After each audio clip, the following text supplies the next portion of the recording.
কর্মসমিতির বৈঠক, আর সেই বৈঠকে অভিষেক বন্দ্যোপাধ্যায় বনাম কুণাল ঘোষ, সাংসদ বিধায়কের মধ্যে তীব্র বাদানুবাদ। মমতার সামনে কুণাল অভিষেক ঝগড়া। আবির রয়েছে প্রতিনিধি। আবির, কি হয়েছে? বৈঠকের মধ্যে এখানে কুণাল ঘোষের তরফ থেকে দাবি করা হয়, বা যেটা সূত্র মারফত আমরা জানতে পেরেছি, যে উত্তর কলকাতা বা বিভিন্ন জায়গার বেশ কতগুলো কমিটি দ্রুত তৈরি করা প্রয়োজন।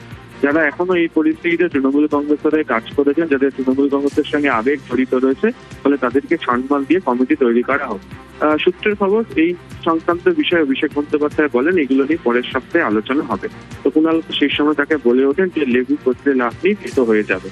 যখন বৈঠক শেষের প্রায় সময় হয়ে এসছে, সেই সময়ের মধ্যে অভিষেক বন্দ্যোপাধ্যায় কুণাল ঘোষকে উদ্দেশ্য করে বলেন, আমরা এটা সূত্র মারফত জানতে পারছি যে তুমি আমাকে মিটিং এর মধ্যে অপমান করেছো, এই ধরনের অপমান আমি মেনে নেবো না। কুণাল ঘোষ তাকে বলেন, আমি তোমায় কোথায় অপমান করেছি?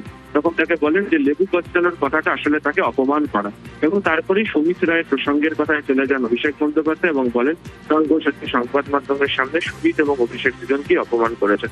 তখন কুণাল ঘোষ বলে ওঠেন, আমি তোমাকে কোনো অপমান করিনি, তোমার বাড়িতে পুলিশ দেওয়ার নিন্দা করেছি, আর সুমিতের দায়িত্ব তুমি তোমার কাঁধে নিয়ে কেন বাড়াচ্ছ? আমি দলের মুখপাত্র, সুমিত রায়ের মুখপাত্র নই। এই নিয়ে তীব্র বাদানুবাদ শুরু হয়ে যায় এবং এমন পরিস্থিতি পৌঁছল, যারা বৈঠকের মধ্যে উপস্থিত ছিলেন একাধিকজন বলেন যে এই ধরনের বাদানুবাদ সে অর্থে তারা কোনোভাবেই মমতা বন্দ্যোপাধ্যায়ের সামনে আগে কখনো দেখে ওঠেননি। পরিস্থিতি যখন ক্রমশ খারাপ হতে থাকে দুজনের তর্কাতর্কির ঘটনাতে, সেই সময় আসরে নামেন হচ্ছে কল্যাণ বন্দ্যোপাধ্যায়, এবং কল্যাণ বন্দ্যোপাধ্যায়ের তরফ থেকে এসে এই সমস্যা মেটানোর চেষ্টা করা হয়।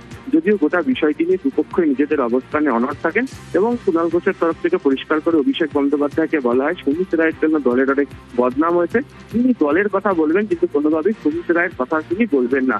শেষমেশ মমতা বন্দ্যোপাধ্যায়কে চেয়ার ছেড়ে উঠে আসতে হয় এবং মমতা বন্দ্যোপাধ্যায় শান্ত করেন এবং বলেন এখন যা পরিস্থিতি তাতে প্রত্যেককে শান্ত থাকতে হবে, সবাই যেন ঠান্ডা অবস্থাতে কাজ করেন, এবং তারপর এই যে তর্কাতর্কি বা বাকবিতণ্ডা সেটি শেষ হয়।